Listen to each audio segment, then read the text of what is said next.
మీలో ఎంతమంది ఒక్కసారైనా సిటీ స్కాన్ తీపించుకునే ముందు మీలో ఎంతమందికి దీనివల్ల ఏమైనా సైడ్ ఎఫెక్ట్స్ ఉన్నాయా అని డౌట్ వచ్చింది?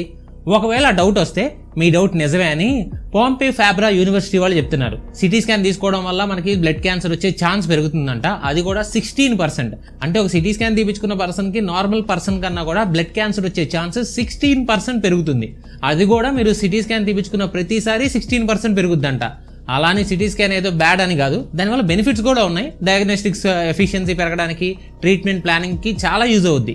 కానీ అవసరం లేని టైంలో కూడా ఈ సిటీ స్కాన్ తీపించడం వల్ల ఎక్కువ బ్లడ్ క్యాన్సర్ వచ్చే ఛాన్స్ మనమే పెంచుకుంటున్నాం. అండ్ ఇది ఎక్కువగా ఎంగేజ్లో ఉన్న వాళ్ళని ఎఫెక్ట్ చేస్తుంది. సో నెసిటీ లేకుండా చేసే సిటీ స్కాన్ వల్ల పిల్లల ఫ్యూచర్ని పాడు చేస్తున్నాం.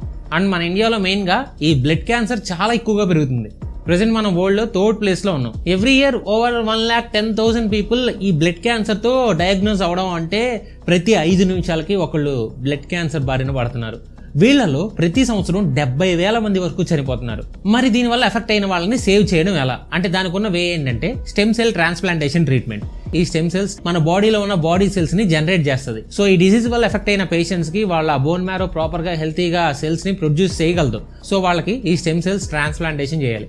కాకపోతే ఎవరి నుంచి పెడితే వాళ్ళ నుంచి ఈ స్టెమ్ సెల్స్ ని తీసుకుని ట్రాన్స్ప్లాంట్ చేయడం అంటే కుదరదు. బ్లడ్ గ్రూప్స్ లాగా ఈ స్టెమ్ సెల్స్ కి కూడా గ్రూప్స్ ఉంటాయి, HLA అంటారు. సో ఈ మ్యాచ్ అయిన వాళ్ళ దగ్గర నుంచి మాత్రమే తీసుకోవాలి.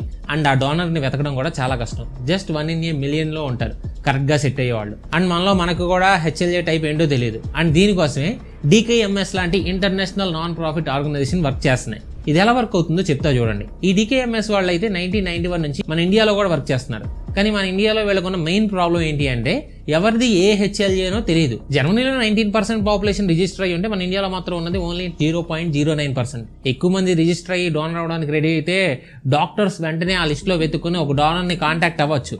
సో దీనికి మనం ఎలా హెల్ప్ చేయగలమంటే మన HLA ఏంటో తెలుసుకుని డోనర్ లిస్ట్ లో యాడ్ అవ్వడం. HLA టెస్ట్ మరి కాస్ట్ ఏంటి చేయించుకోవాలా అంటే లేదు, అక్కర్లా. మీరు జస్ట్ ఈ DKMS వాళ్ళ లింక్స్ కింద డిస్క్రిప్షన్ లో ఇస్తాం, అది ఓపెన్ చేసి ఈ DKMS తో పొటెన్షియల్ డోనర్ గా రిజిస్టర్ అయ్యి కొన్ని క్వశ్చన్స్ కి ఆన్సర్ చేస్తే మీరు డోనర్ గా ఎలిజిబుల్ ఆర్ కాదు అని డిసైడ్ చేస్తారు. ఇన్ కేస్ డోనర్ అవ్వచ్చు అనుకుంటే నెక్స్ట్ పేజ్ కి తీసుకెళ్తారు. అక్కడ మీకు ఆన్లైన్ స్వాప్ కిట్ ని ఆర్డర్ చేసుకునే ఛాన్స్ ఇస్తారు. అది కూడా కంప్లీట్లీ ఫ్రీగా. అండ్ 10 to 12 days లో అది మన అడ్రస్ కి వస్తుంది. అండ్ మనం మన చీక్స్ ని స్వాప్ తీసుకుని ఫామ్ సైన్ చేసి మళ్ళీ ఆ కొరియర్ కి పికప్ పెట్టుకుంటే ఫ్రీగా వచ్చి తీసుకెళ్లి దాన్ని DKMS లైఫ్ సైన్స్ ల్యాబ్ లో టెస్ట్ చేసి మన HLA టైప్ ని మనకి ఇన్ఫార్మ్ చేస్తారు. అండ్ వాళ్ళ డేటాబేస్ లో ఎంట్రీ కూడా చేస్తారు. అండ్ ఒకవేళ మన HLA రిపోర్ట్ కావాలన్నా కూడా అడిగితే సెండ్ చేస్తారు. అండ్ ఇన్ కేస్ అప్పుడు ఎవరికైనా హెల్ప్ కావాల్సి వస్తే మనకి కాంటాక్ట్ అవుతారు. మన వల్ల వాళ్ళకి లైఫ్ లో సెకండ్ ఛాన్స్ దొరుకుతుంది కదా, అది కూడా మనకి ₹1 కూడా ఖర్చు ఉండదు. జస్ట్ మన టైంలో ఒక ఫ్యూ మినిట్స్ ఇస్తే చాలు అక్కడ ఒక పర్సన్ కి లైఫ్ వస్తుంది. సో మనం అంతా అయిన హెల్ప్ మనం కూడా చేద్దాం. రిజిస్ట్రేషన్ లింక్ అనేది డిస్క్రిప్షన్ లో ఇస్తున్నా, కామెంట్ లో కూడా పిన్ చేస్తా.